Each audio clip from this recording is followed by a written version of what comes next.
Assalamualaikum warahmatullahi wabarakatuh. Waalaikumsalam. Salam sejahtera buat kita semua. Bagaimana kabarnya sahabat Bawaslu? Setelah sekian lama ya, Bawaslu Tarakan, khususnya podcast Bawaslu Istirahat.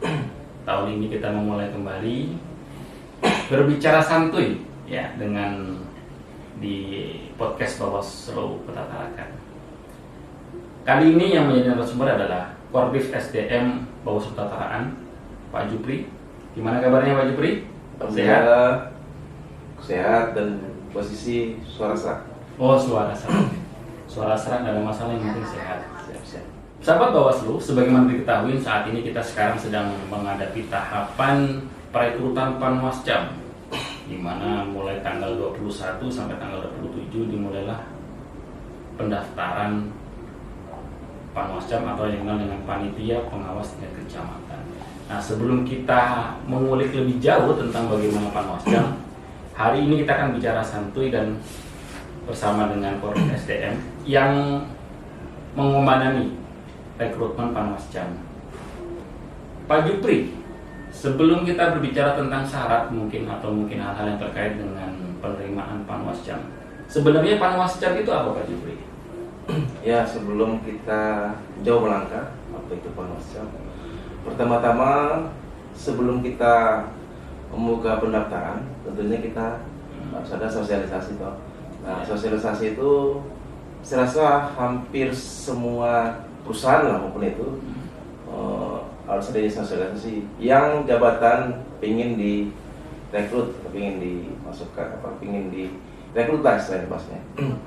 Nah, di Panwascam sendiri kita ada namanya juga sosialisasi. Ya, sosialisasi ada beberapa.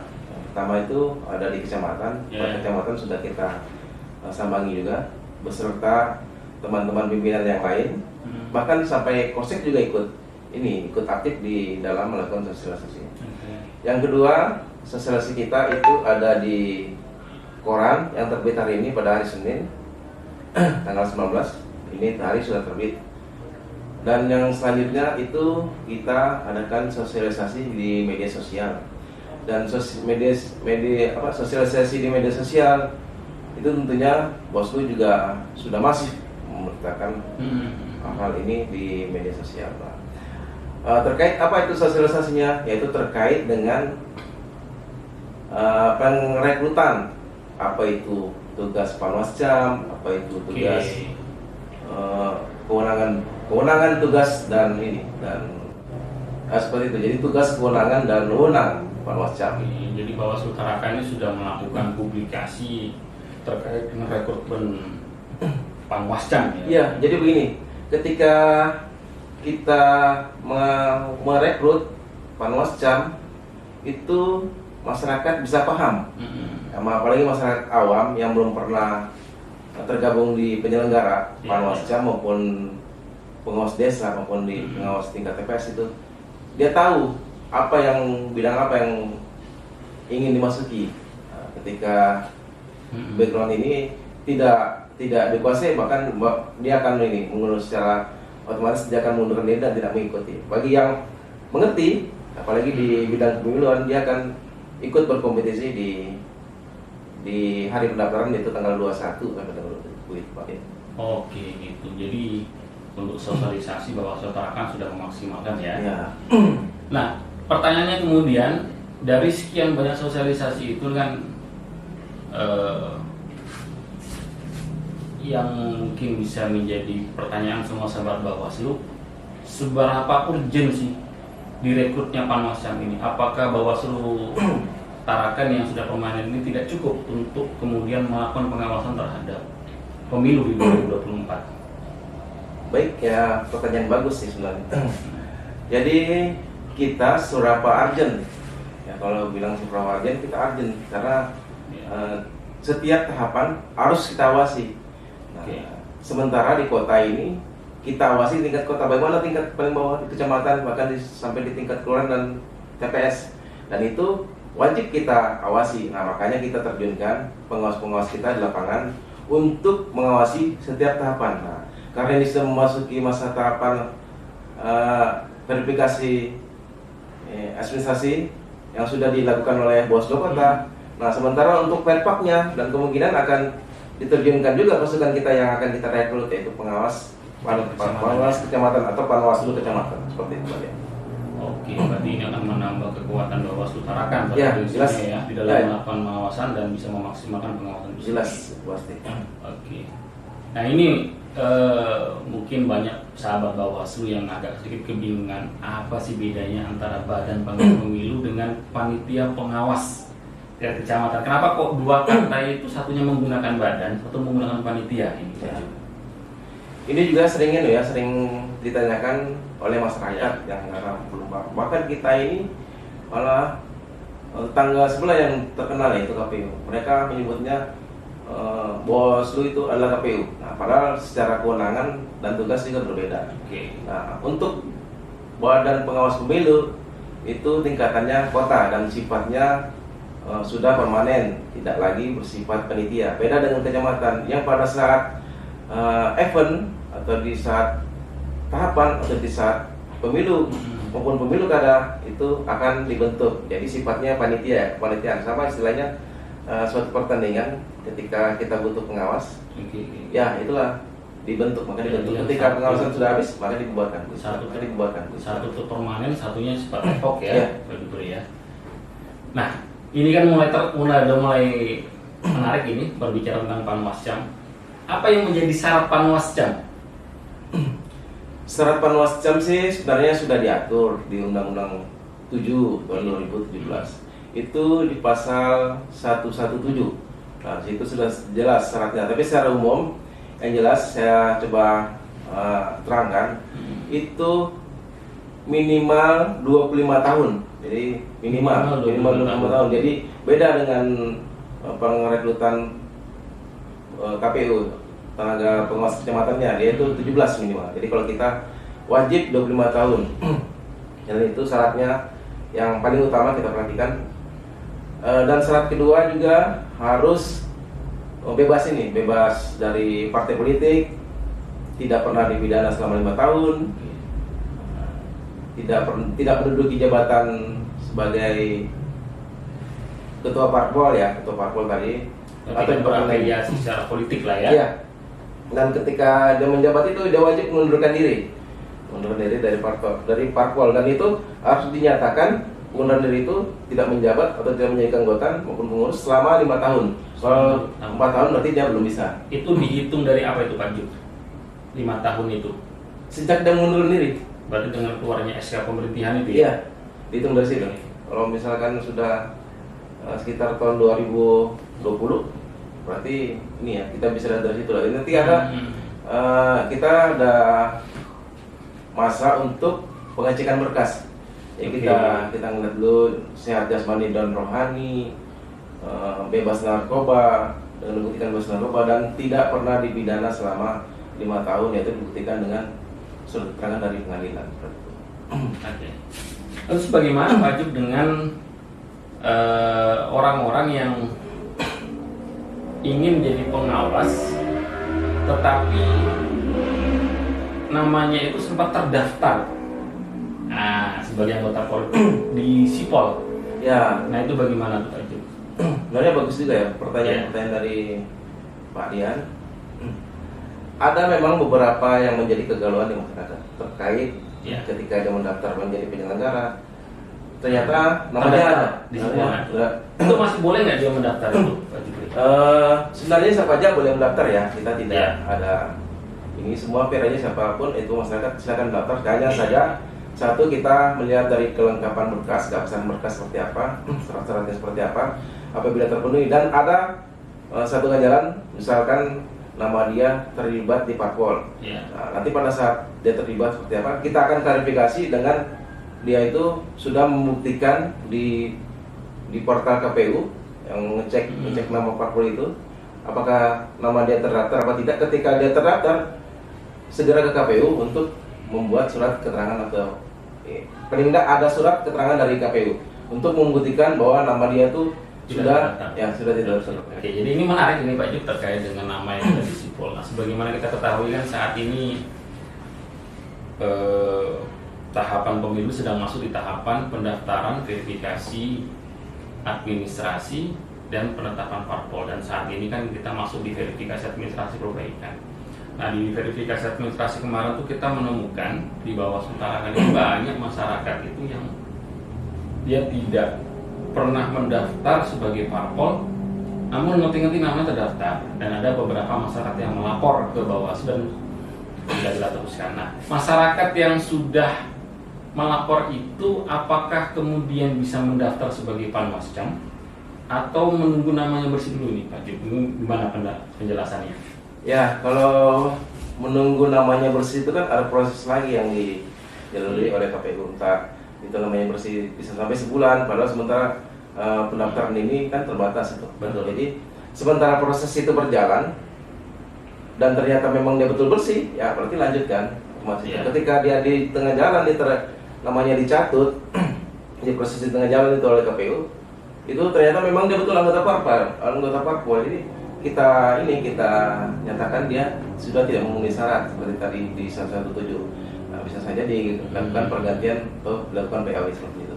Oke, berarti setidaknya dia sudah pernah melapor, itu bisa menjadi dasar gitu. Ya, kan sekarang ini kasusnya beragam ya. Ada yang betul dicatut namanya, ada memang betul dia nggak tahu KTP dapat dari mana, atau betulnya tiba-tiba nicknya ada atau bahkan dia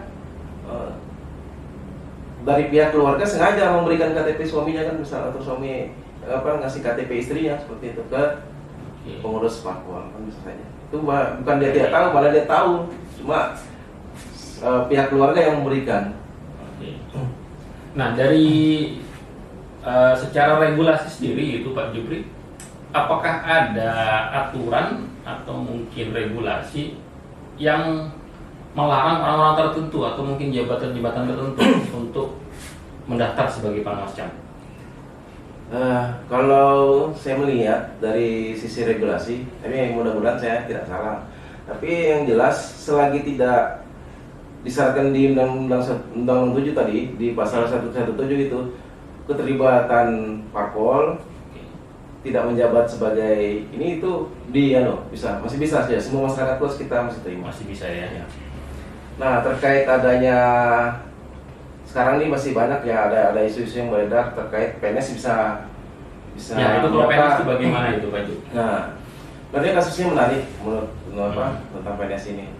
Nah, itu boleh nggak dia mendaftar sebagai panwascam dan bagaimana mekanismenya itu? Iya, itu sebenarnya kasus itu terjadi sudah lama. Saya coba sedikit bercerita. Pasti lama terjadi, dan itu sekitar tahun 2017.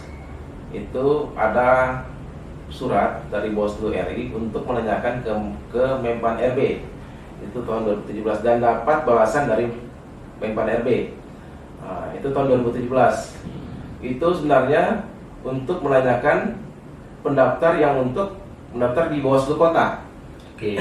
Untuk mendaftar di Bawaslu kota. Nah, bagaimana di tingkat kecamatan?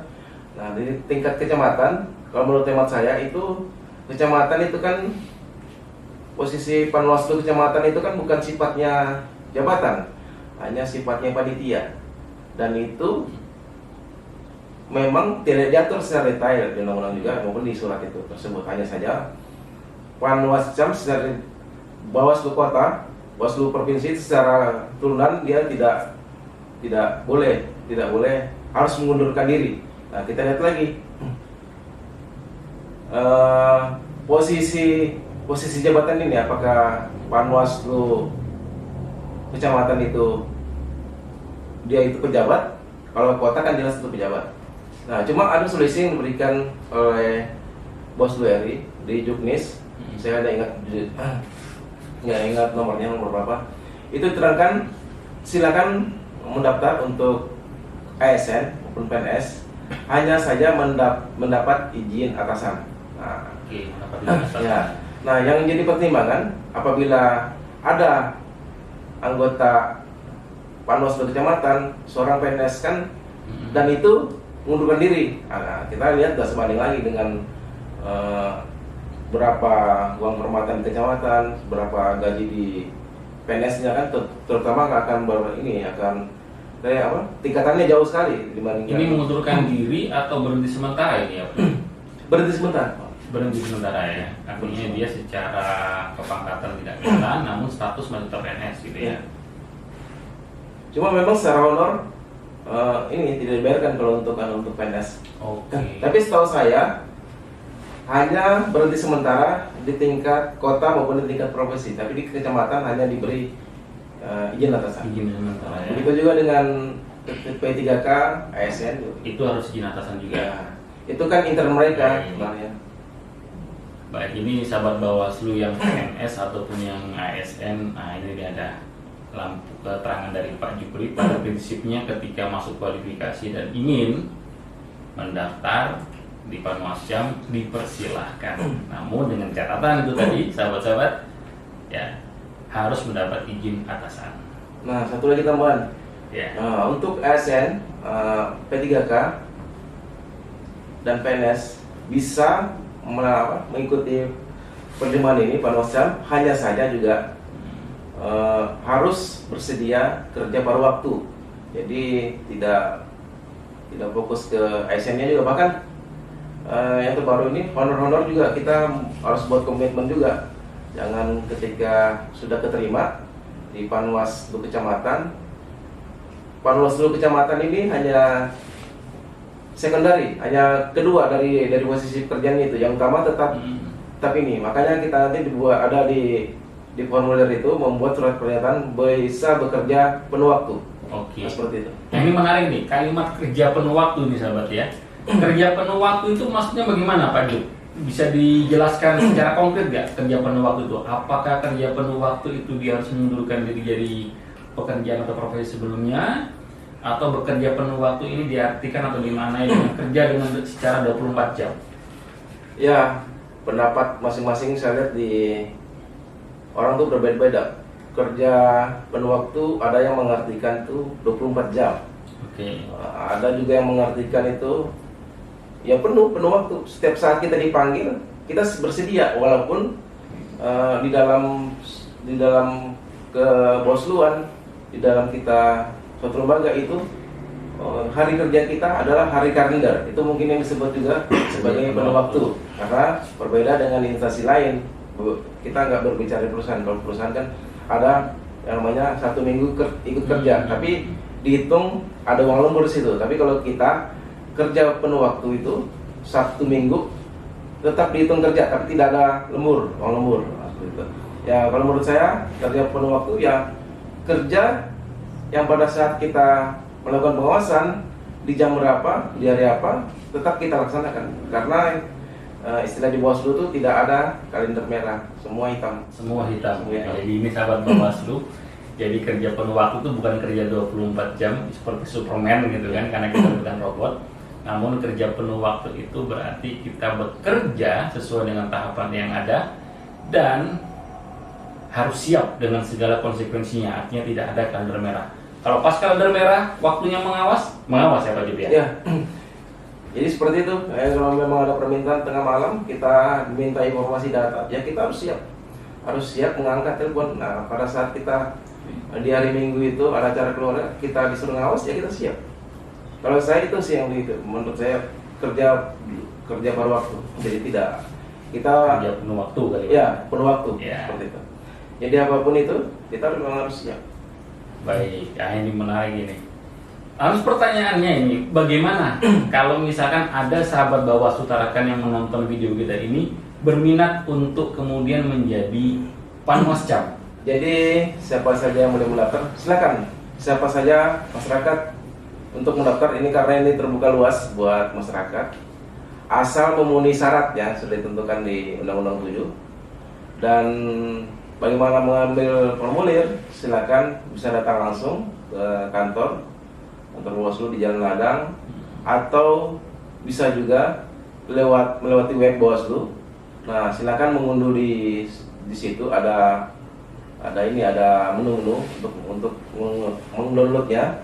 Dan juga ketika tidak ketemu web, ada di IG, ada di Facebook, cari saja Bawaslu Kota Tarakan, Facebooknya maupun IG. Di situ ada barcode. Nah, ada barcode, tinggal scan barcode-nya, nanti ada keluar beberapa formulir. Saya juga belum mensimulasikan Nah, ketika tidak punya data untuk membuka IG, web, dan Facebook, silakan datang ke kecamatan masing-masing. Di situ ada stand banner kita. Silakan juga untuk men-scan barcode kita. Dan di situ juga sudah jelas syaratnya juga sampai dengan masa tes tertulisnya seperti itu. Oke, berarti sahabat Bawaslu, bagi siapapun warga negara Indonesia yang berusia 25 tahun, ya, silakan untuk mendaftar selama memenuhi syarat dan kualifikasinya. Tadi sudah disampaikan oleh Pak Jupri ya. Untuk formulir bisa datang ke Pokja Bawaslu Tarakan atau bisa di-download melalui website resmi Bawaslu Tarakan yang di alamat tarakan.bawaslu.go.id. Baik Pak Juk, ini makin asik ya kita ngobrol tentang Panwascam ini. Mungkin pertanyaan terakhir Pak Juk, ya, salah satu syaratnya di Undang-Undang 7 itu kan untuk dia mendaftar Panwascam ini selain tidak berafiliasi secara politik, namun juga ketika dia memiliki jabatan politik, maka dia harus mengundurkan diri. Nah, itu mungkin bisa dijelaskan yang dimaksud dengan jabatan politik itu yang seperti apa itu, Pak Juk? Jadi begini ya, kan banyak juga ada perbincangan saya dengan teman-teman kabupaten lain terkait jabatan politik. Contoh misalkan ada pertanyaan teman, diskusi teman kemarin, jabatan politik itu seperti kepala desa. Kepala desa. Nah, itu bagaimana? Karena itu tidak diatur di buku pedoman, tidak diatur di juknis, dan tidak ada diatur di undang-undang desa. Seperti apa itu perlakuannya? Ya. Itu boleh atau tidak boleh? Nah, ternyata dia harus mengundurkan diri. Saya pikir di awal hanya sekedar membuat pernyataan dan komitmen karena tidak diatur di dalam regulasi. Di Undang-Undang 7 juga tidak diatur, Undang-Undang desa tidak diatur. Nah, dan juga dia bukan ASN seperti itu kan. Jadi ternyata dia hanya seorang pejabat juga ternyata. Nah, memang ada jawaban dari Bawaslu provinsi dan itu memang harus mengundurkan diri, tidak bisa. Jadi dia harus memilih antara menjadi anggota Panwascam atau kepala desa. Saya rasa ya inilah ya, kecuali ada kepentingan politik sehingga dia mau masuk ke pengawas kecamatan. Baik, Pak Juk, ini sangat asik sekali kita ngobrol tentang Panwascam. Sebelum kita tutup, Pak Juk, closing statement kepada sahabat-sahabat Bawaslu yang ingin mendaftar sebagai Panwascam. Ya, buat teman-teman atau masyarakat yang ingin bergabung silakan saja. Yang ingin mengabdi di Bawaslu, apalagi ingin mengukir sejarah di dalam diri masing-masing masyarakat, silakan saja untuk ikut bergabung, ikut mengawasi dan ikut berpartisipasi di penyelenggaraan pemilu pemilihan umum tahun 2024. Selagi kita mampu, syaratnya kita terpenuhi, silakan saja untuk mencoba. Oh begitu ya. Baik sahabat Bawaslu, kepada sahabat Bawaslu yang tertarik untuk menjadi Panwascam, silakan datang ke kantor kami atau mengunduh di website resmi Bawaslu Tarakan di tarakan.bawaslu.go.id. Demikian ngobrol santuy kita bersama dengan Korbif SDM O dan Datin, Bapak Jupri SH. Assalamualaikum warahmatullahi wabarakatuh. Waalaikumsalam.